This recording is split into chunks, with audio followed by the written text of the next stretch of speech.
정부 대책이 세게 나왔기 때문에 지금은 투자하지 말고 가만히 있어야겠다가 아니라 이 틈새 시장을 어떤 걸 찾아내야 될지 그걸 좀 알아내는 게 중요한 거죠. 그래서 오늘 그거를 기준으로 할 건데 일단 내용을 간략하게 한번 살펴보도록 하겠습니다. 저번 주 세미나 때는 전문을 갖고 다 했는데 오늘은 그렇게 보지는 않고요. 간략하게 그래도 내용은 알긴 알아야 되니까 알아보겠습니다. 자, 일단은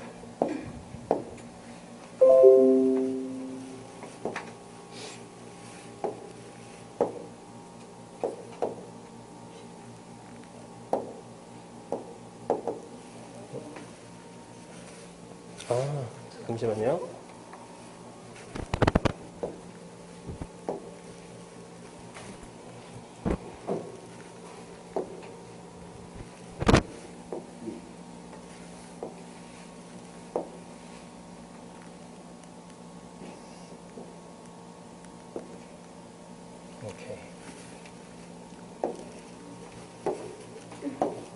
오케이. 자, 보시면은 9.13 대책의 주요 규제 적용입니다. 임대사업자 주택담보대출 규제 강화랑 내야를 치네요. 뒤에 잘 들려요? 거긴 잘 들려요? 왜 이렇게 울리지? 이러지 않았는데? 자, 임대사업자 주택담보대출 규제 강화.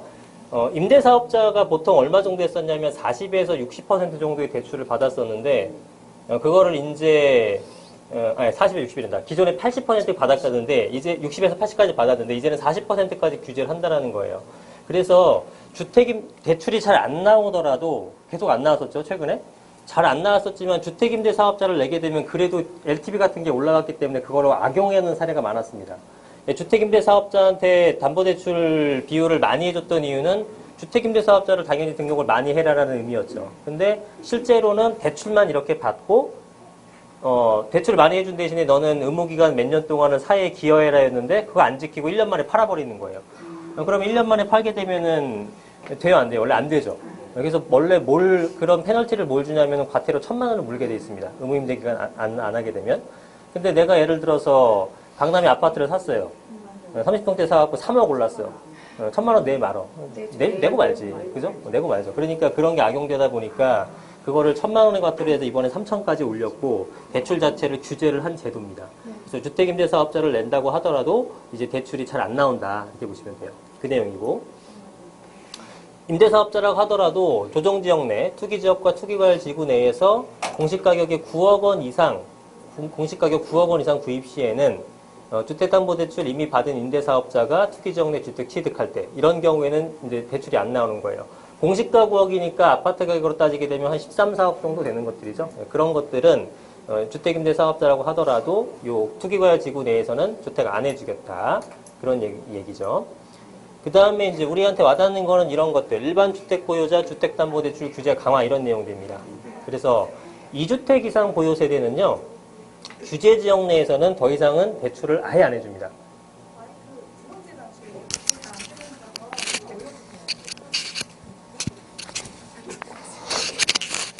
됐어요? 들리나요? 자, 그래서 이런 것들은 원칙적으로 보시면 2주택 이상 보유 세대는 원천 금지. 아예 예외가 없어요. 주택이 2개다. 조정 대상 지역 내에서는 집을 대출 받아서 못 삽니다. 전세 끼고 사는 건 어떨까요?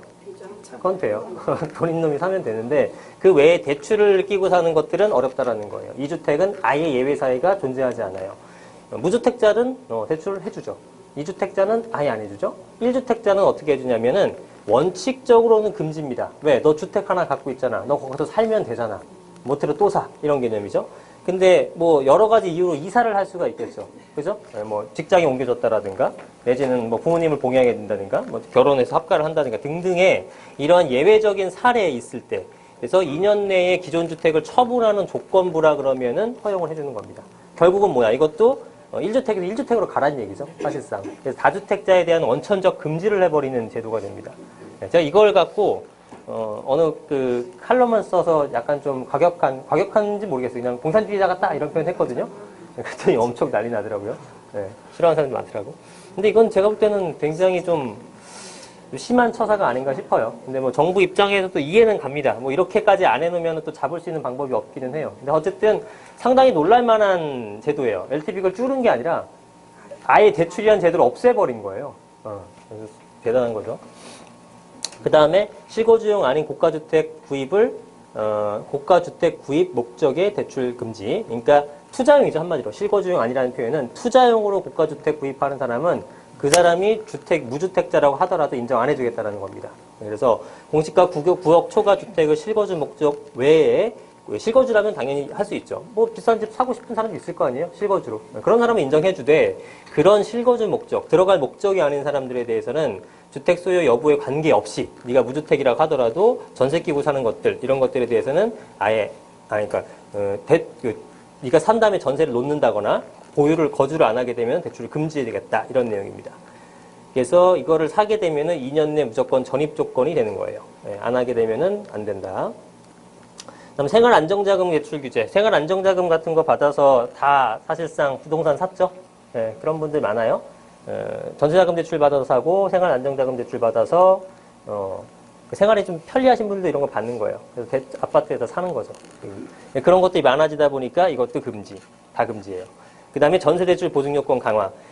다주택자는 대출 보증 제한입니다. 뭐 어렵게 표현했는데 다주택자 대출 안 해주는 거예요. 보증 제한이라는 게. 2주택 이상자들은 매매담보대출도 안 해주고 전세자금 대출도 안 해주고 하여튼 2주택 이상인 놈들은 아무것도 안 해준다는 거예요.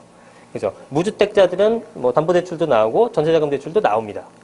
1주택자가 좀 계속 조건이 걸리죠. 1주택자는 아까 매매 조건부였고요. 전세 대출에서는 부부 합산 소득이 1억 원 미만인 사람들한테는 대출을 해주겠다. 이상이면은 안 해주겠다는 거예요. 그죠? 그래서 저는 어떤 지금 상황이 어떤 거냐면 주택은 물론 여러 개 샀죠. 여러 개 산 상태에서 내년 초에 이사를 가야 되는데 사실 집을 사서 가려고 했어요. 근데 대출이 안 나와요. 그래서 못 사요. 전세를 가야 되잖아요. 전세도 못 가요. 그죠? 전세 대출도 안 해주잖아. 저도 돈 생기는 대로 다 샀을 거 아니에요.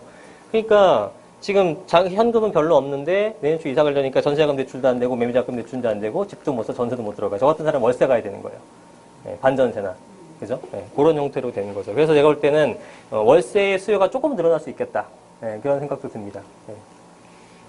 그 다음에 다주택자 대출 보증 제한 했고요. 분양권 보유자도 유주택자로 간주하겠다. 청약당첨 후 계약한 것도 주택 소유로 간주한다. 원래는 우리가 계약만 한다고 내가 소유자가 되는 건 아니잖아요. 그죠? 등기 넘겨 잔금 치려야 되는데 이 상태에서 그냥 계약만 한 상태에서 너는 주택이 있는 거야 라고 해서 이 사람은 청약을 해봤자 수수료를 밀리게 되는 거죠. 사실상 주택이 있으면 거의 요즘에 못 받죠, 집. 그죠? 거의 다 무주택을 위한 제도로.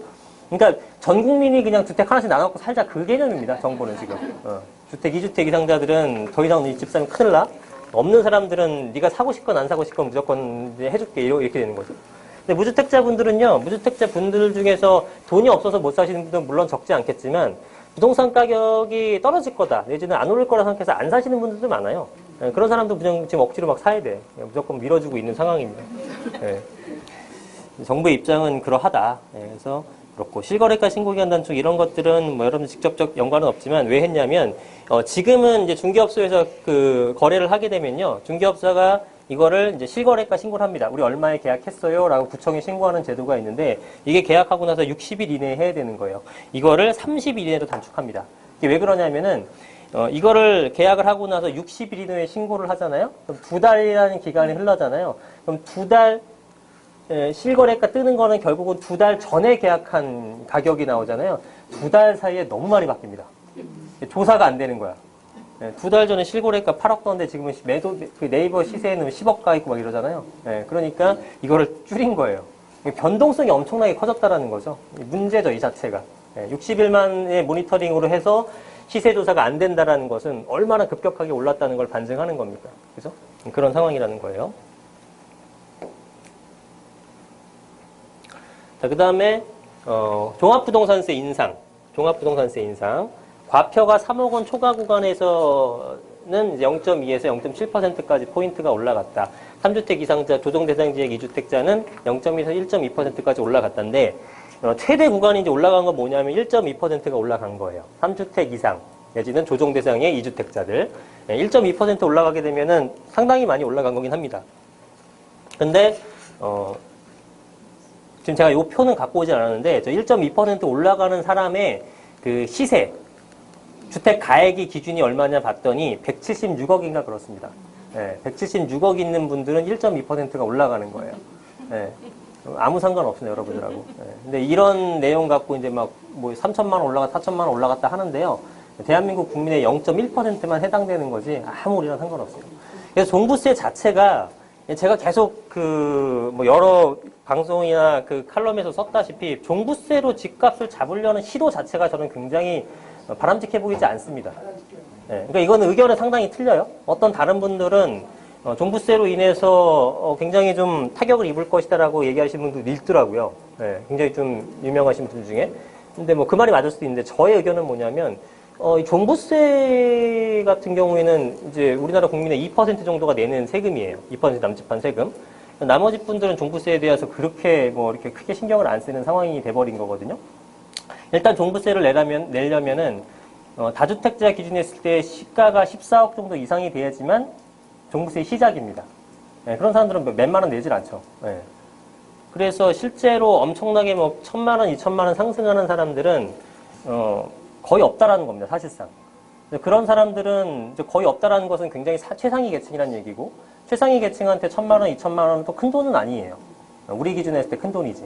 그죠? 그래서 언론에 나오게 되면은 야 1,000만 원 올라간다, 큰일 났다 이렇게 말씀하시는 분이 있는데 그건 자기 기준에서 해석하면 1,000만 원이 큰 돈이죠. 근데 걔네들 입장에서는 우리가 한 돈 10만 원 더 내는 거랑 다름없는 수준이거든요. 그러면은 그걸로 인해서 물건이 나오겠느냐? 안 나온다는 거죠. 그럼 종부세로 인해서 집가 그 매물을 출하를 시키려면은 종부세 상승분이 나중에 팔았을 때, 그러니까 그 매도 호가 상승분보다 더 커야 되는 겁니다. 내가 아무리 올려도 종부세가 더 나오네? 이런 팔겠죠. 근데 야 500만 원 더 내고 내년에 5천 올려야지. 또 5천만 원 올리면 또 팔리는 시장이잖아요. 이런 상황에서는 절대로 못 잡는다는 얘기죠. 그래서 종부세로 집값을 잡는다는 것 자체가 어불성설이고요. 제가 이걸 또 썼더니 댓글에 뭐라 나오냐면은 이것도 잘못 해석해가지고 종부세가 너무 약하다라고 해석하셨나고요. 역시 저희 선생님 말씀대로 종부세를 더 올려야 됩니다 이러고 있어요. 근데 그 뜻이 아니라 종부세로는 절대로 집값을 못 잡는다는 내용을 얘기하는 겁니다. 제가 볼 때는. 제가 볼 때는. 이게 올라가는 것보다 나중에 상승분이 훨씬 더 큰데, 그죠? 1년에 한 번 내는 세금이잖아요. 1년에 한 번 내가 500만 원, 1000만 원 더 냈어. 근데 그 1년 사이에 1억 올랐어. 누가 팝니까? 그죠? 누가 팔아요? 그러면 1년 동안 1년에 1000만 원이 부담스러운, 1년에 1억이 올라도 1년에 1000만 원 낼 돈이 없다면, 그러면 그런 사람들은 내놓겠죠. 근데 그런 사람들이 내는 세금이 아니라니까, 종부세 자체는. 있는 사람들이 내는 거예요. 종부세 자체는, 종부세를 내고 있다는 것 자체는 부자란 뜻입니다. 그래서 이걸로는 매물 출하가 안 나올 것 같은데 자꾸 건드려요. 왜 그런지 모르겠어요. 제 해석이 잘못된 건지 모르겠지만 굉장히 단순한 내용 같은데 이게 왜 의견 반영이 안 되는지 전 모르겠습니다. 굉장히 많은 전문가들이 의견을 합치해갖고 내놓은 걸 텐데 하여튼 그렇고요.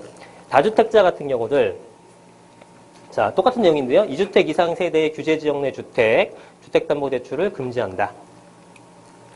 그 다음에 이건 알고 계시죠? 일시적 2주택자에 대한 양도세 비과세 기간이 3년이었습니다.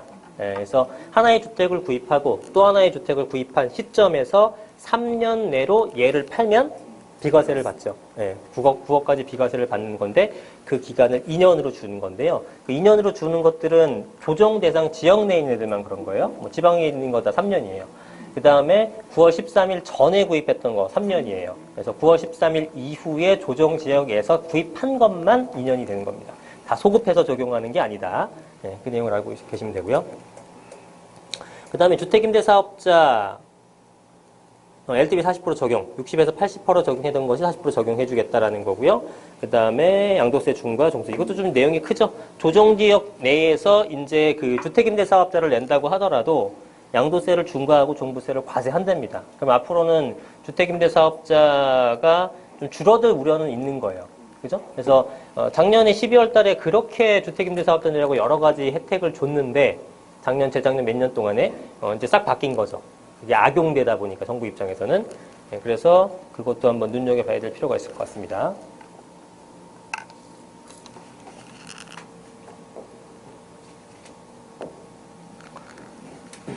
뿅. 자, 3대 원칙. 이게 뭐냐면 정부가 이제 이런 형태로 이번에 발표한 거예요. 투기 수요 근절하겠다. 맞춤형 대책, 실수요자 보호. 그래서 종부세 고가주택의 세율 인상. 방금 했던 내용들이죠. 예, 근데 이거 별로 크게 의미는 없을 것 같습니다. 그 다음에 조정 대상 지역 2주택자 및 3주택 이상자는 이제 150%의 그 제한. 예, 그러니까 세 부담 상한율이라고 합니다. 그래서 작년에 여러분들이 보유세를 100만 원을 냈다. 근데 이번에 공시가가 많이 올랐어요. 그래서 이번에 계산해 보니까 200만 원을 원래는 내야 돼요. 계산이 200만 원이 나왔어. 근데 200을 내는 게 아니라 작년에 100만 원 냈다가 이번에 200을 내게 되면 굉장히 부담스러울 수 있잖아요. 국민들 입장에서는. 그래서 그거를 상한을 거는 겁니다. 150%로. 작년에 100만 원 낸 사람들은 이번에 200만 원 세금이 나왔다고 하더라도 150만 원만 부과하는 제도예요. 근데 이거를 이제 300%까지 늘린 거죠. 세금 왕창 거두려고. 그래서 최대 많이 이제 납부를 할 수 있게 대부분 나오는 고지에 대해서 다 납부를 해야 된다라는 상황입니다. 그 다음에 2주택 이상 세대의 규제 지역 내 주택 구입, 규제 지역 내 비거주 목적 주택 구입, 주담대 금지 등 뭐 이런 것들 방금 했던 거죠. 종전주택은 3년에서 2년 내를 처분해야 되는 것들, LTV를 안 해주는 것들. 네. 조정 대상 지역 주택 취득, 임대 등록 시 양도세 중과 종부세 과세. 예. 이 부분이 이제 조금 이제 고려를 해봐야 될 부분들이 양도세를 중과하는 것, 종부세 과세하는 것. 사실 우리가 뭐 주택임대사업자를 해서 정말 사회에 기여를 하려고 내가 애국심을 발휘해서 하는 사람이 얼마나 되겠습니까? 그죠? 여러분들 다 혜택 받으려고 한 거잖아요. 혜택 안 줬으면 안 했겠죠. 이런 제도가 없었을 때는 임대사업자 등록했던 비율이 5%입니다. 5%. 20명 중에 1명꼴밖에 안 하고 나머지 여러분들 전세월세 그냥 다 꽁으로 먹었잖아요. 그죠? 세금 안 내고. 수십 년간 그렇게 했잖아요. 예. 근데 갑자기 이렇게 원래는 당연히 소득 있는 곳에 세금을 내는 게 당연한 거지만 그렇게 안 해왔단 말이죠. 근데 그걸 막상 하려니까 당연함에도 정부 입장에서 당연함에도 불구하고 조세 저항이 크겠죠. 그러니까 각종 인센티브를 주고 있는 거거든요. 근데 점점 이거는 뺏어갑니다. 여러분들. 당연하겠죠. 원래 하는 건데 저항이 있으니까 조금씩 당근을 주다가 뺏고 해서 제가 볼 땐 2, 3년 정도 뒤에는요. 주택임대사업자에 대한 혜택이 거의 다 사라질 수도 있어요. 그 다음에 의무사항이 되겠죠. 의무사항. 당연히 해야 되는 거. 지금은 안 해도 되지만 해줘. 그래서 내가 뭘 줄게인데 이때는 당연히 해야 되는 거니까 해봤자 주는 게 없어요. 그리고 안 하면 페널티를 오히려 물겠죠. 그렇게 바뀌고 있다라는 겁니다. 그래서 주택임대사업자가 점점 강화되다 보니까 어차피 해야 될 거 미리 하자라고 하는 인식들도 많아서 최근에도 주택임대사업자의 등록은 많은 상태입니다. 박구청에. 그 다음에 이제 이런 부분들이 이제 부과가 된다라는 거. 9.13 대책 이후에 구입한 것들에 대해서는. 일단 수도권 공공택지 개발은 일주일 정도 뒤인 9월 21일 날 발표를 했습니다. 근데 정확한 이제 그 장소가 나온 것들은 아니고 신도시에 대해서는 일단 30만 호 정도를 개발한다고 하죠. 도심 내 규제 완화. 서울시에서는 지금 그린벨트를 안 풀고 있습니다. 그죠?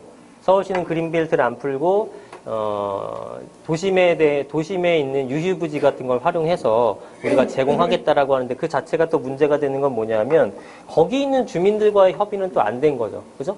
거기 있는 주민들 협의가 안 됐고 예를 들어 성동구치소가 대표적인 건데 거기에다가 문화센터라든가 주민 편의시설을 건립해 주기로 했었단 말이에요. 그런데 이제 바꿔버린 거죠. 네. 그러니까 이제 서울시 입장에서는 정부의 입장을 따라가야 되니까 뭔가 공급은 해줘야 될 것 같고 자기 소시는 그린벨트를 풀지 않으니까 그린벨트를 안 푸는 선에서 그 공급량을 맞추려니까 용적률 상향 갖고는 한계가 있고 유휴부지 활용해야 되는데 대규모 유휴부지는 그런 것들밖에 없잖아요. 그러니까 주민과의 어떤 의견을 협의체 그 전에 이제 구두상 약속했던 거를 좀 파기하고 진행하는 거기 때문에 불협화음이 상당히 많습니다. 근데 공공주택, 공공택지가 이제 올해 한두 개 정도 신도시 발표하고 내년에 몇 개 더 발표한다고 하는데 지금 뭐 과천시부터 뭐 김포시도 그렇고요. 그 다음에 뭐 광동구청, 송파구청 다 마찬가지고 시흥, 광명시 다 마찬가지로 불만이 굉장히 많습니다. 그죠? 왜 우리랑 협의를 안 하고 일방적으로 발표를 하느냐 이렇게 되는 거죠. 서울시와 구청과 뭐 정부와 서울시 지금 다 이게 안 맞고 있기 때문에 상당한 그 압박으로 다가올 것 같아요. 예. 그래서 이 개발은 원활하게 된다고 하더라도 상당한 오랜 기간이 걸리기 마련인데 보상하고 토지 조성한 다음에 팔아갖고 공급하고 입주하려면은 빨라야 6-7년이죠. 예. 근데 더 오래 걸릴 것 같습니다. 제가 볼 때 느낌상. 그죠? 예. 지자체조차도 협의가 안 됐으니 뭘 하겠습니까? 예. 요즘 급했죠, 정부가. 예. 이런 상태이기 때문에 공급에 대해서가 사실 수요를 잡는 걸로는 부족하고 공급이 확실하게 돼줘야 되는 건데 사실 그린벨트를 풀게 되면 어느 정도 효과는 있을 것 같다는 느낌이 들었어요. 왜냐하면 어쨌든 서울에다 공급하는 거잖아요. 근데 서울이 아니라 또 외곽에다 하는 상태니까 이거는 지금 2기 신도시도 지금 일부 지역에서는 미분양이 남아 돌고 있고 베드타운도 전락한 상태인데 그 주변에다가 또 짓는다? 문제가 커지는 거죠. 이걸로는 제가 볼 땐 집값을 잡기에는 좀 터무니없이 부족하지 않을까라는 느낌은 듭니다. 그래서 상업지역이나 준주거지역의 용적률 상향 뭐 이런 식으로 해갖고 최대한 많이 지켰다 이런 내용을 하고 있는데 얼마나 잘 될지는 모르겠습니다. 그 다음에 종부세 부분이 두 가지가 있죠. 공시가격을 현실화시키는 게 있고 그 다음에 이제 이게 공정시장 가액 비율이라고 하는데 공정시장 가액 비율이 현재는 80%인데요. 내년서부터 5%포인트씩 올라가는 거예요. 그래서 2022년은 100%가 됩니다. 여러분들이 예를 들면은 한 10억 정도짜리 집을 갖고 있으면 이게 시가가 10억이라 그러면 공시가는 한 뭐 6억 정도밖에 안 되는 거잖아요. 그죠? 그럼 6억에다가 이 80%를 또 곱해주는 거예요. 80%. 그죠? 그러면은 이게 4억 684죠. 4억 8천이죠? 4억 8천을 기준으로 이제 과세 표준이고 계산을 하게 되는 거예요. 그죠? 그래서 이제 재산세 같은 거 납부를 하게 됩니다. 재산세는 물론 공정시장 가액 비율이 지금 60%죠. 얘는 80이고 이런 식으로 계산하는 겁니다. 그러니까 이게 지금 얘한테 반영이 굉장히 낮게 돼 있죠. 그래서 지금 10억짜리를 현실화하게 되려면 이것도 거의 10억 정도가 나와야지만 이론적으로 맞는 건데 6억밖에 안 나오고 있으니 얘를 80% 해줄 필요가 있느냐? 이걸 올리겠다는 거죠. 85, 90, 95, 100 하게 되면 이게 100%라 그러면은 이게 6억으로 올라가는 거죠. 근데 10억짜리 100% 해봤자 그래도 6억이야. 그죠? 아직 현실화가 안 됐죠? 그래서 요 자체도 올리겠다라는 겁니다. 그거는 뭐냐면은, 이게 공정시장 가액비율의 상향 조정을 하겠다라는 얘기가 되고요. 공시가격의 점진적 혈신이라는 표현이 요거를 이제 올리겠다는 얘기가 되는 거예요. 양쪽을 다 올려서 최대한 시세에 맞춰갖고 세금을 부과하겠다라는 내용입니다. 근데 요거는 공시가격 점진적 현실을 하게 되면은 전 국민이 다 안 좋은 거예요. 그죠? 유주택자분들은. 왜냐면 이거는 재산세까지 영향을 미치는 것들이니까 여러분들의 세금이 다 올라가는 겁니다. 전 국민이. 예. 정부는 부자가 되겠죠. 예. 그런 식이다. 근데 오히려 지방은 지금 미분양이 난리가 났죠. 예. 부산도 굉장히 많이 떨어지고 있고요. 울산 같은 경우는 거의 폭망을 했죠. 폭망.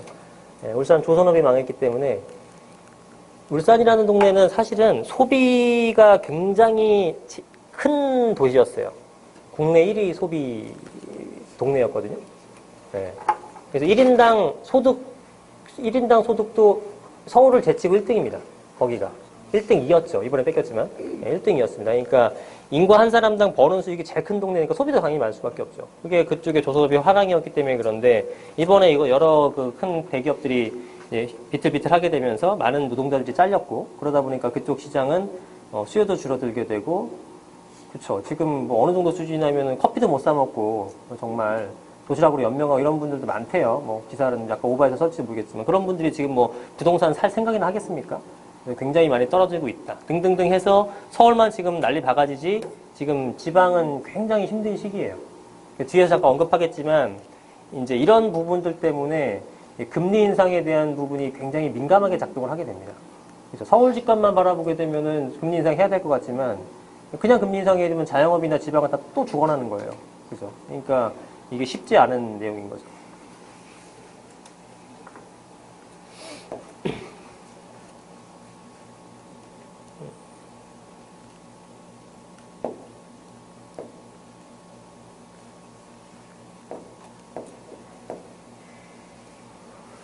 자, 보세요. 그 다음에 이번에 나왔던 내용 중에 뭐가 있냐면요. 요건 여러분들 아실지 모르겠는데, 양도세가 100%가 감면이 되는 내용이 있습니다. 이거는 기존에 있었던 내용이에요, 사실은. 여러분들이 이제 아시는 분도 있겠지만. 그래서 이번에 캡처했던 것들은, 뭡니까? 9.13 대책에 나왔었던 것 일부러 갖고 온 거고요. 조특법 시행령 97조 3항 5항 쪽에 있는 3조 5조화에 있는 것들인데, 현행 등록 임대주택에 대해서 양도세 감면을 해줍니다. 어느 걸 감면해주냐면, 85제곱미터 이하. 그죠? 85제곱미터라 그러면은, 그 뒤에 카메라 조심해 주십시오. 85제곱미터라 그러면 몇 평이죠? 30평대. 30평대. 그러니까 30평이, 우리가 이제 보통 32평서부터 한 35평 정도까지 있잖아요. 이런 것들 다 85제곱미터 이하예요. 예. 그 다음에 20평대는 23평짜리도 있고, 24평짜리도 있고, 25평짜리도 있고, 26평짜리도 있고 그렇잖아요. 이것도 전용 면적은 다 18평으로 똑같은 거예요. 아시죠? 뭔지 아시죠? 그래서 이런 것들은 이제 공용 면적. 이런 면적인 거지. 실제로 내부에 있는 전용 면적은 다 60제곱미터 미만으로 만드는 겁니다. 예. 이것도 다 마찬가지로 85제곱미터로 만드는 거고요. 여하튼 주거 전용 면적 85제곱미터 이하고요. 수도권 밖은 100제곱미터 이하예요. 수도권 밖의 읍면 지역은 100제곱미터 이하. 어쨌든 도심권에서는 85제곱미터 이하인 주택을 2018년 12월 31일까지 언제? 올해까지 취득을 하고 취득일로부터 3개월 내에 임대 등록을 하게 되면은 양도세 100%를 감면을 해줍니다. 그래서 이거는 장기보유 특별공제도 당연히 받을 수 있고요. 10년 이상 임대했을 경우에 이렇게 받게 되는 거죠. 이제 100% 면제인데 2018년 12월 31일까지만 적용되는 법이에요. 요거를 활용하시면 좋겠죠. 근데 이제 현행법이 이렇게 돼 있었는데 개정된 건 뭐냐면 요거는 유지를 하되 단 임대 개시할 때 수도권 6억 원, 비수도권 3억 원 이하의 주택에 한해서만 적용한다라는 겁니다. 기존에는 그 전에는 가액 기준이 없었어요. 그래서 85제곱미터 이하지만 강남 같은 경우는 20억짜리도 있죠. 20억이 뭡니까? 30억짜리도 있잖아요. 예. 반포 아크로이브 같은 건 85제곱미터 이하가 호가 30억 나오잖아요.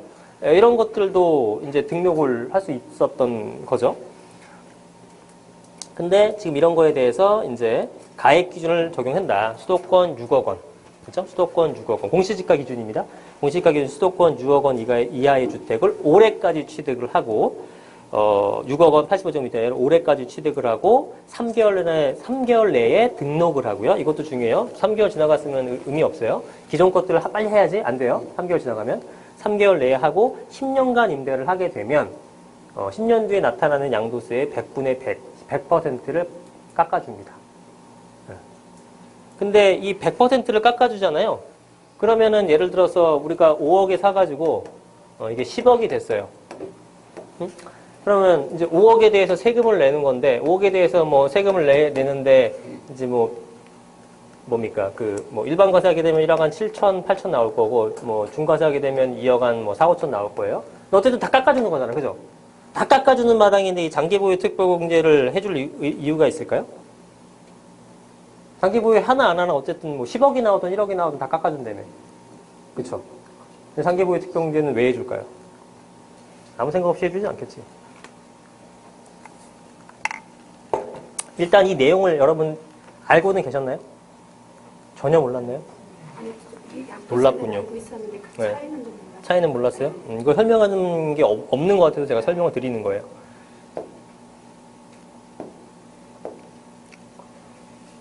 자, 다시 85제곱미터 이하면서 6억 원 이하인 수도권 기준합니다. 이때는 양도세를 100% 면제한다. 대신 해야 될 게 뭐냐면 올해까지 취득을 하고 취득일로부터 3개월 이내 임대 등록하는 사람, 그 다음에 10년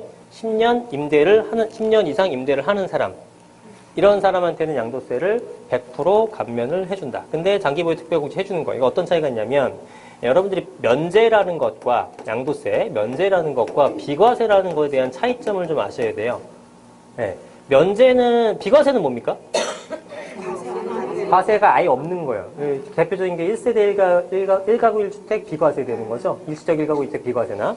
이런 것들은 비과세이기 때문에 아예 신고 의무도 없고 세금도 없어요. 근데 면제라는 건 뭐냐면은 원래는 과세가 돼야 정상이지만 특정 조건을 달성하게 되면 너한테 그거를 내가 면해줄게, 감면을 해줄게라는 제도잖아요.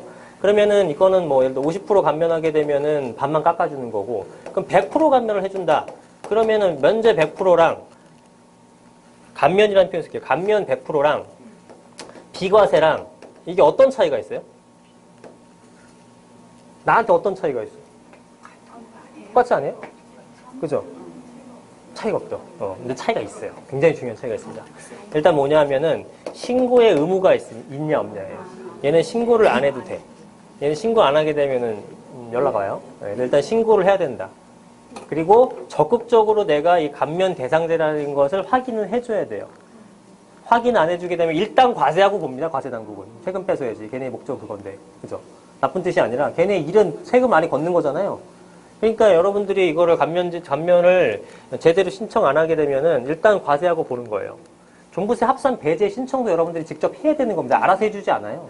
네, 나 합산 배제자예요 라고 해야지만 배제해야 되는 거지. 안 그러면 다 때립니다. 일단. 언제 착하게 그 일일이 다 해줍니까? 모든 국민은. 알아서 찾아 먹어야죠. 권리는. 그래서 이건 신고 의무가 있다. 그다음 제일 중요한 건 뭐냐면 이 감면에서 신고만 하고 안 하고 문제가 아니고요. 예를 들어서 내가 3억에서 사서 6억으로 됐어요. 그럼 3억을 벌었잖아요. 네. 그래서 이것저것 계산해보니까 비과세면 어차피 세금이 없고 이건 계산해보니까 세금이 예를 들어 한 1억 정도가 나왔다. 1억 정도 나왔다. 근데 1억 나왔지만 나 100% 감면 안 내. 이게 아니에요. 이게 아니라 이 감면되는 세액에 대해서요. 일부의 농어촌 특별세를 납부하게 되어 있습니다. 네. 감면받은 세액의 20%를 녹등세로 내요. 그래서 이거는 얼마를 내요? 2천만 원을 납부를 하는 겁니다. 결국 비과세보다 한 2천 더 내는 거죠. 최종적으로. 100% 감면을 하더라도. 그래서 장기보유 특별공제가 중요한 거예요. 3억에서 6억 올라서 3억에서 계산했더니 1억으로 계산돼서 2천만 원 세금을 내야 되는 건데 이거를 장기보유 특공제 70% 해주면 3억 번 게 아니라 나 얼마 번 걸로 돼요? 9천만 번 게 되잖아. 그죠? 장기보유 특공제 70% 해줬으니까. 그럼 9천에서 계산하게 되면은 세금이 1억이 아니라 한 2천만 원밖에 안 나오는 거죠. 2천만 원 공제해주고 400만 내면 되죠. 2천에 20%.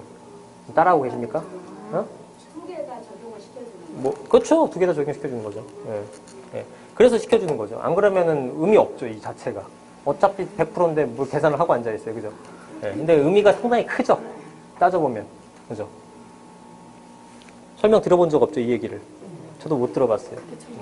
예. 그렇다고 제가 잘났다는 게 아니라 아무도 안 해주길래 이거를 아셔야 될 것 같아서. 예. 세무사도 몰라요. 세무사도 몰라요? 보상이 뭐냐면 그런 얘기 큰 소리로 해주세요. 세무사도 사장님 저기 취득일로부터 3개월 이내는 네. 9월 13일 개정 후에 그런 거예요? 아니면 지금 요즘에 기존 갖고 있던 분들이 많이 지금 임대사업자 등록하고 있잖아요. 네. 그런 분들도 해당 안 되는 거예요? 어떤 거? 이거? 3개월 이내. 3개월. 취득일로부터 이거 무조건 3개월 내에 해야 되는 그럼 거예요. 작년에 샀는데 안 되죠. 지금 임대사업자 안 돼요. 그럼 이거 의미 이거는 없는 안 돼요. 거예요? 네. 그분들 다 모르고 지금 구청에 막 줄 섰어요. 아니. 이것만 안 되는 거지. 양도세 100%만 안 되는 거지. 기존에 8년짜리 장기보유 특별공제나 종부세 합산배제, 양도세 중과비를 다 받아요. 아, 그럼 네. 양도세는 안 되는 얘만. 거예요? 그러니까 이거는 97조 3항이고 걔는 다른 조항이에요. 101조인가? 네. 그래서 다른 거고 그 기타 지금 9월 13일 전에 구입했던 것들은 지금 오늘 하더라도 혜택 받습니다. 9월 13일 이후에 구입한 것들이 문제가 되는 거예요. 3개월이 지나기 전이라는 거죠? 3개월 지나도 상관없어요. 그런 것들은. 네. 예, 100%짜리 받는 것들은 3개월 이내. 네. 네. 이해됐나요? 네, 됐겠죠? 그래서 이 내용이 이제 잘 알아두시면 됩니다. 양도세 100% 면제를 받기 위해서는 올해까지 취득, 3개월의 등록, 10년 이상 임대 요구하게 되면 받을 수 있다. 최대한 활용하시면 되겠죠. 이런 것들. 조건은 공시가액 6억 미만, 그 다음에 85제곱미터 미만. 신축이냐 아니냐 이런 내용은 없어요. 그러니까 그냥 기존 것도 상관없습니다. 자, 그래서 중요 내용을 잠깐 정리해보면 종부세는 증세를 했지만 영향력은 작을 것 같다. 제 느낌에는 종부세 기준에 종부세 기준에 다가온 다주택자는 이제 사람마다 틀리긴 하겠죠. 느끼는 거는. 그래서 추가 구입에 망설일 수 있는 사람들이 있을 것 같습니다. 이거 사게 되면 종부세 나올 것 같은데 이런 사람들은 조금 주춤주춤 하겠죠. 심리적인 영향은 있을 것 같아요. 실제로 납부하는 세금은 굉장히 적을 거지만 어쨌든 납부한다는 게 싫을 수 있죠. 그렇지만 강남 집값 잡는 것은 오히려 제가 볼 때는 힘들다. 그까짓 돈은 돈도 아니다. 걔네들한테. 이런 내용이죠. 최대 인상 1.2% 해갖고 광고 홍보하는 거 보니까, 정책이 나온 거 보니까 5천만 원 이상 올라간 사람들도 있는데요. 아까 말씀드렸지만 거의 주택 재산만 200억인 사람들이에요. 이런 사람들한테는 큰 돈 아니다. 예. 그 다음에 주택임대사업자에 대한 영향력은 있죠. 주택임대사업자 등록에 대한 영향력은 이제 앞으로 있을 거죠. 왜냐하면 9월 13일 이후에 구입한 것들, 그런 것들에 대해서는 주임사 주택임대사업자 내더라도 종부세 합산 배제가 아니라 합산 과세가 되는 거고, 양도세 일반 과세가 아니라 중과가 되는 거기 때문에 안 하겠죠, 사실상. 누가 하겠습니까? 제가 볼 때는 안 할 것 같다. 왜냐하면 주택임대사업자로 이런 혜택을 받는 대신에 우리가 정부에다 제공하는 것은 의무임대 기간 플러스 연 임대료 상승률이 걸리잖아요. 그게 굉장히 무서운 거거든요. 5% 상승 걸리는 게. 예, 남들 다 올라가는데 나만 지지부진하게 되면 그것도 재산상 직접적인 손해가 되는 겁니다. 왜냐하면 전세금이라든가 이런 거 올려가지고 또 재투자해갖고 따는 수익까지 계산하게 되면 엄청난 기회비용을 손실하는 거예요.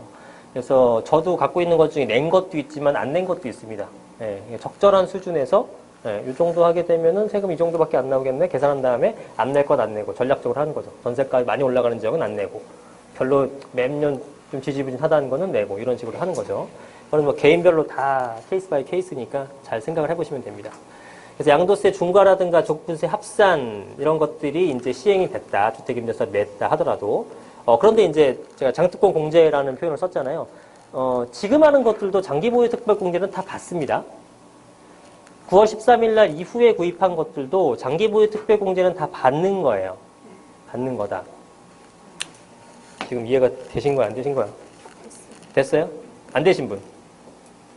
많지. 잠깐 설명해 볼게요. 이것도 중요한 내용일 수 있어요. 그러니까 여러분들 이번에 양도세 중과가 됐다고 하더라도 크게 겁먹을 게 없어요. 나 이거 불 안 켰지? 자, 보세요. 장기보유 특별공제라는 게 일단 뭔지는 아시죠? 네.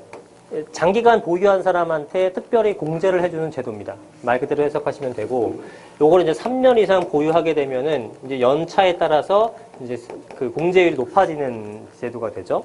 그래서 지금 장기보유 특별공제가 이제 8년짜리 현재는, 그러니까 기준을 어떻게 보냐면 2018년 4월 1일 전에 구입한 사람들 있죠? 3월까지.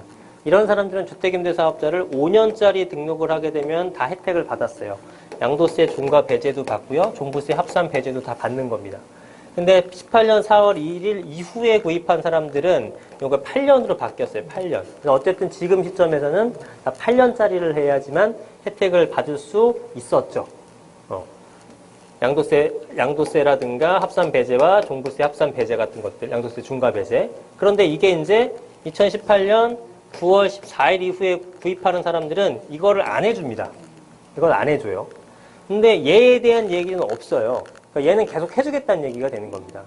그래서 9월 14일 날 구입한 사람도, 예를 들어 오늘자 10월 4일 날 구입한 사람도 주택임대사업자를 무조건 안 내는 것보다 내는 것들도 괜찮은 게 뭐냐면, 이제 사람마다 틀리겠지만, 주택임대사업자 내게 되면 일단은 양도세는 중과가 됩니다.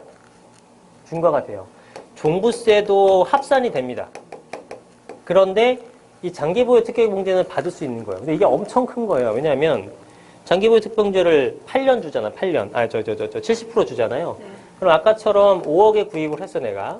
근데 이게 10억이 됐어요. 그러면 장기보유 특별공제도 안 준다고 하게 되면은 공제받을 게 없죠? 그러면 내가 양도 차익이 5억이야. 양도 차익이 5억이 되죠? 양도 차익이 5억이면은 여기서 이제 중과세 하게 되면 계산하기 싫으니까 대충 할게요. 뭐 반 정도 뺏어간다 그러면 한 2억 5천 정도의 세금을 부과가 당하는 겁니다. 엄청난 거죠. 예, 짜증나지. 뭐 올라도 오른 게 아니죠. 5억이나 벌었는데 내 손에 쥐는 건 이거밖에 안 된다고 하게 되면. 그런데 이게 장기보유 특공제를 받게 되면 똑같은 상황에서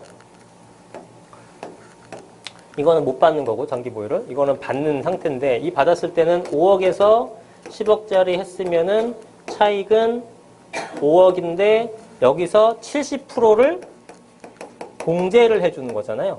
그러면 실제로는 5억 벌었지만 5, 7, 35, 3억 5천은 네가 안 번 걸로 해줄게요. 차익이 얼마가 되냐면 1억 5천으로 뚝 떨어지는 거죠.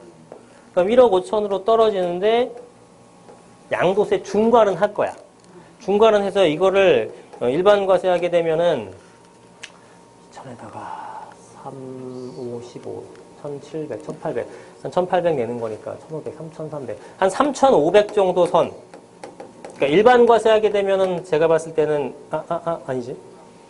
1800이 아니라 1800에 3800. 일반과세 하게 되면은 한 3800 정도 낼 거예요. 한 4000 정도 낼 거예요. 4000 정도. 근데 중과세를 하게 되면은 한 7000 정도, 6000 정도를 낼 거예요. 그러면 지금 장기보유 특별공제 안 해주게 되면 2억 5천을 내야 되는 상황이에요. 그 다음에 기존처럼 장기보유 특공제 해주고 양도세 중과 배제까지 해주게 되면 4천만 원밖에 안 내는 상황이에요. 근데 이번에는 하나 양도세 중과는 맞고 장기보유 특별공제 해줘. 그랬을 때 적용되는 게 6천만 원 정도밖에 안 된다는 겁니다.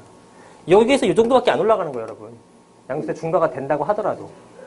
그러니까 크게 무서워할 게 아니라는 거예요. 네, 무슨 얘기인지 아시죠? 그래서 뭐 이 집 지금부터 사는 것들은 주택임대사업도 다 안 될 것처럼 얘기하는데 내야 되는 경우가 많아요. 장기보유를 받을 수 있다면. 주택임대사업자 안 내면 장기보유 특공제 아예 못 받습니다. 2주택자 이상은. 근데 요거 하나만 받아도 충분히 해볼 만한 거예요. 그렇죠? 근데 제가 볼 때는 이것도 사람들 막 몰리게 되면 이것도 이제 뭐 없을 수도 있고 아니면은 너무나 등록 안 할까봐 해놓은 건지 모르겠지만 지금 사서 하셔도 충분히 괜찮아요.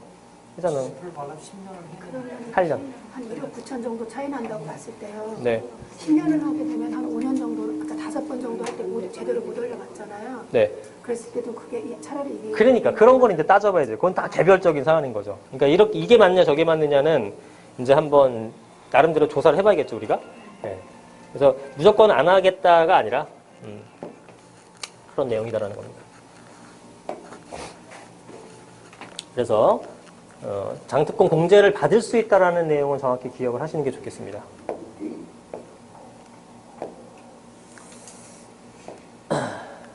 자, 그 다음에 주택담보대출에 대한 제한이 있죠. 제가 누누이 강조했지만 주택담보대출에 대해서는 영향력이 클 수는 있어요. 이거는. 아까 종부세는 영향이 없다고 썼고요. 그 다음에 지금 주택임대사업자에 대한 영향력이 있다라고 표현했죠. 이건 영향력이 큰 편입니다. 그렇게 저는 보고 있어요. 그래서 대출 제한으로 빚내서 집을 투자하는 수요가 원천적으로 차단했어요. 예를 들어 저 같은 사람도 차단당한 거예요. 그렇죠? 아까 말씀드렸듯이 내년 초에 집을 하나 더 사서 가려고 그랬는데 못 사죠. 대출 안 해주니까. 그럼 벌써 수요가 하나 떨어져 나간 거죠. 이런 사람들이 의외로 있을 거라는 얘기죠. 네, 그래서 실질 수요 자체를 가수요, 그러니까 실질 수요를 그냥 일반적인 가수요로 떨어뜨려 버린 형태가 되기 때문에 이거는 효과가 있다고 봐야 됩니다. 예를 들어서 종부세를 올린다? 금리를 올린다? 저는 솔직히 눈 하나 깜짝 안 하고 막 집 살 거예요. 그래도. 진짜로. 뭐 내면 되지, 더 올리면 되는데. 뭐 이렇게 되는데, 돈을 안 빌려준다라는 건 제가 어떻게 할 수가 없는 거예요. 네. 그러니까 아예 이거를 끊어버린 거죠. 그래서 이거는 주택담보대출에 대한 제한을 거는 것들은 실제로 수요자층을 이 유효 수요에서 그죠? 그냥 일반 가수요로 떨궈버리는 효과가 생기기 때문에 분명히 영향력은 있다라고 보면 됩니다. 실수요자도 피해를 보는 사례도 발생하죠. 근데 이런 상태도 있어요. 그죠? 대출 다 안 해주니까. 그래서 난 투자 수요가 아니라 지방에 살다가 뭐 애들 막 학군을 위해서 올라왔다든가 이런 사람들은 뭐 일부 사례 같은 경우들 잘 안 해주니까 문제가 생길 수 있죠. 이런 문제가 있다. 어쨌든 효과적으로는 정책을 잡는 데 있어서는 좀 효과적일 수 있다는 겁니다. 자, 그래서 현재까지는 시장이 어떻게 움직이냐면 눈치를 보기에 굉장히 극심하죠. 매도가도 그대로 있고요. 매수자도 잠잠합니다. 그래서 일부는 급매가 나온 것들이 있다는 기사들이 뜨더라고요. 뭐 있겠죠. 욕심 끝까지 부리다가 못 팔고 이제 좀 급한 사람들. 호가는 한 몇천만 원, 1억 낮췄는데 잘 안 사고 있는 이런 모습들을 보이고 있어요. 매수자는 더 떨어지길 좀 기대하고 있는 거겠죠. 근데 어쨌든 대부분은 매도자들은 금액을 더 올리진 않지만 올린 금액에서는 안 내려오고 있죠. 그죠? 내려올 이유가 없죠. 그 다음에 매수자분들은 정책이 이렇게 나왔으니까 조금 떨어지면 사야지 이런 느낌이죠. 워낙에 오른 거에 대한 저항도 있고요. 그래서 매도자와 매수자 간의 동상이몽이죠. 이게 안 맞는 겁니다. 가격이. 협의점을 못 찾는 거죠. 접점을. 그래서 갭이 벌어져 있기 때문에 당연히 지금은 거래가 없는 현황이 당분간 좀 지속될 것이다라고 보는 겁니다. 그죠? 여러분 매수자일 수도 있고 매도자일 수도 있는데 그렇잖아요. 매도자분들은 아마 지금 집값 안 내리고 있죠. 매수자분들은 좀 더 내리길 기다리고 있죠. 이런 상태니까 당연히 거래가 안 됩니다. 저도 둘 다예요. 뭔가 집을 살려고 해서 어쨌든 내가 갖고 있는 현금으로 될지 한번 비교해보냐고 맨날 들어가는데 집값은 잘 안 떨어지더라고요. 못 사는 거고. 그렇다고 내가 갖고 있는 집을 싸게 팔 생각은 또 전혀 없고요. 그런 거죠. 그런 상태입니다. 그래서 전세가율은 계속적인 하락세를 보인다고 합니다. 이거는 그 기사를 볼게요. 보신 분도 있겠죠? 뭡니까? 강남 같은 경우는 50%가 50% 미만으로 떨어졌대요. 서울의 전세가율이 61.7%로 떨어졌고요. 강남은 50%대인데 48점 매수로 써 있더라고요. 48.9%까지 떨어졌습니다. 근데 실제 이게 이런 게 대치동에 있는 것들이나 삼성동에 있는 비싼 아파트를 보면은 매매가 25억, 26억 하는데 전세가 13억? 그 정도밖에 안 됩니다. 그래서 갭이 한 13억, 14억이에요. 갭이. 예, 도저히 살 수가 없는 수준인 거죠. 예. 그런 게 됐다. 그래서 지금 보시면 강남 11개 구의 전세가율은 58.2%로 4년 9개월 만에 최저다. 근데 이게 전세값이 떨어졌다고 해석하시면 안 됩니다. 그렇게 해석하시는 분도 없죠? 매가가 너무나 올랐기 때문에 율이 떨어진 거예요. 전세값도 많이 올랐어요. 그러니까 집 못 산 사람들이 정말 좀 안타까운 게 집값도 올라서 이제 사지도 못하고요. 전세도 많이 올랐어요. 답답하죠. 그렇다고 월세를 들어가자니 소득은 뭐 월급은 좀 올랐나요? 진짜 힘든 시기인 겁니다. 예. 그런 거죠. 그래서 강남구에서 용산이 50.1%로 송파구 51%다 이런 식인 거죠. 근데 아직 가격이 높은 데가 있어요. 가격이 높은 데가 여긴 안 나는 어디가 있냐면은 관악구나 구로구나 은평구나 이런 지역들이 있더라고요. 그런 것들은 거의 60한 7, 8%에서 70% 육박하는 곳들이거든요. 그런 지역들은 제가 볼 때는 가격이 상승할 여지들이 있는 동네입니다. 그런 데는 가격이 상승할 여지들이 있는 동네예요. 그런 것들은 아직도 한 2억대 초반 정도면 집을 살 수 있습니다. 전세 안고. 그러니까 지금 2, 3억 정도 갖고 뭘 사겠다는 분들도 뭐 저희 회사도 많이 오시는데, 살 지역이 뻔해요. 살 지역이. 고를 수도 없어. 그 돈 갖고. 근데 거기라도 사야 돼. 그죠? 그렇다고 뭐 내가 5억 정도 되면은 좋은 지역 살 수 있는데 그럼 내가 3억 더 모아오겠습니다. 3억 더 모아오는 사이에 그 10억으로 갭이 벌어지죠? 영원히 못 사는 거죠? 그거라도 빨리 사야 되거든. 그러면 이런 지역밖에 없고, 당연히 금액이 그 정도 수준이 많기 때문에 10억 갖고 있는 사람보다 2, 3억 갖고 있는 사람이 훨씬 많을 거 아니에요? 그런 사람이 덤벼갈 수 있는 수요들이 있는 지역은 앞으로 가격 올릴 폭이 좀 있다라는 거죠. 이 기사가 아니고 딴 기사에 맞는데, 구로, 관악, 은평, 이 정도 기억나네요. 그래서 뭐 서울 신규 갭 투자 사실상 불가, 웬만한 지역은 지금 갭 투자가 거의 힘든 상황이 됩니다. 갭 투자가 힘들다는 뜻은 뭐냐면 가격이 추가 상승하기에는 좀 굉장히 좀 어렵다, 버겁다 이런 느낌이 드는 겁니다. 당분간은 조금 그렇죠. 근데 이제 이게 어떻게 이론적으로 어떻게 바뀌냐면은 집을 사람들이 안 사잖아요. 그러면은 또 집을 못 사잖아요. 그럼 사람은 어딘가로 들어가 살긴 살아야 되죠.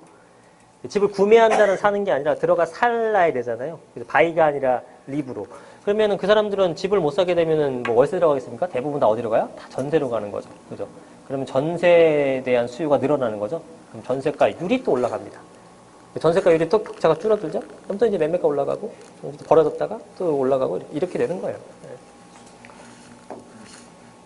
그래서 아파트 대출은 안 되고, 전세가율도 매우 낮아져서 아파트 투자 힘들고 돈이 좀 없다. 이런 상황입니다. 현재로서는. 빌라 투자 가치는 아까 얘기했었던 것들을 빌라라든가 아니면은 6억 미만에 있는 서울에서는 6억 미만 자리가 그렇게 많지가 않아갖고 어쨌든 6억 미만에 있는 것들은 이런 혜택을 받을 수가 있지만 올해까지만 적용된다. 그렇고 자 아파트는 결국은 시간이 지나면 다시 상승할 걸로 보긴 합니다. 네, 이거는 뭐 설명드릴 게 굉장히 많지만 그냥 그렇게 결론은 저는 그렇게 내고 있고 금융 규제가 강화된 상태에서는 수요가 줄어드는 효과로 거래량은 적을 수밖에 없죠. 왜? 사고 싶은 사람들도 이제 못 사니까. 사고 싶은 사람도 줄었겠지만 그 몇몇 안 나는 사람들도 못 사게 된다. 근데 어차피 매물도 시장에는 없더라. 거래가 당연히 없는 거죠. 그래서 기존 금액에서 일부 하락하게 되면은 여전히 초과 상태로 해석해도 됩니다. 왜냐하면 대기 수요는 많이 있어요. 돈이 없어서 못 사지 이 금액에도 사고 싶다라는 분들은 여럿 있습니다. 그래서 예전부터 하락을 주장한 사람도 있었죠. 3년 전, 4년 전, 5년 전, 10년 전부터 계속 하락 주장한 사람도 있었잖아요. 그런 사람들 믿고 지금 정말 후에 막 급힌 사람들도 되게 많죠. 근데 문제는 뭐냐면 드디어 떨어졌다라고 또 이제 요즘 또 다시 깃발 꽂고 다닙니다. 걔네들. 또 잠잠했다가. 근데 문제는 뭐냐면 걔네들이 얘기하는 게 그렇다면은 뭐 4년 전, 5년 전에는 당분간 오르다가 떨어질 거라고 얘기를 하든지 그게 아니라 맨날 주구장창 떨어진다 하다가 살짝 떨어지면 내 말이 맞지? 이러고 있는 거예요. 거기에 넘어가는 거고, 또 젊은 친구들이. 근데 만약에 4년 전, 5년 전부터 그때 5년 전이라고 하면 2013년, 12년 전, 그때 안 올랐잖아요. 이런 책들이 얼마나 불티나게 팔렸고, 그런 사람들이 얼마나 강연 나가서 신나게 떠들었는지 아십니까? 그 걔네들이 뭐 어떤 우리나라 구조적인 부동산 문제가 아니라 세계금융위기라는 어떤 돌발 변수로 인해서 그런 걸로 인해서 가격이 떨어진 것 뿐인데 이거는 뭐 구조적으로 이제 떨어질 때가 됐다 앞으로 더 떨어질 거다 뭐 이렇게 얘기하고 다녔는데 이제 인과관계를 잘못 해석하고 결과만 놓고 보게 되면 떨어진 게 맞으니까 그 사람들 말이 맞는 것처럼 느껴지는 거예요. 그러니까 이제 안 산 거죠 사람들이 집을 계속. 근데 지금 걔네들 말이 현재 시점에서 맞는다고 하더라도 그럼 이게 가격이 떨어진다고 치죠. 그럼 2013년 정도에 했었던 가격까지 떨어질까요? 안 떨어지죠. 불가능한 거잖아요. 10억 올려놓고 1, 2억 빠지면은 그거 샀어야 되는 거지. 그죠? 그러니까 이 사람들 말은 전혀 좀 신빙성이 없습니다. 네. 10억 올랐으면은 그 10억이 빠지고 15억까지 빠지게 되면 얘네 말이 맞는 거지만 그게 아니라 10억 올랐다가 빠져도 1억. 제가 볼 때 1억도 안 빠질 것 같고. 예, 그런 상태라 그러면은 그런 사람들 말 들으면 안 돼요. 그래서 전혀 좀 잘못된 내용이라는 거죠.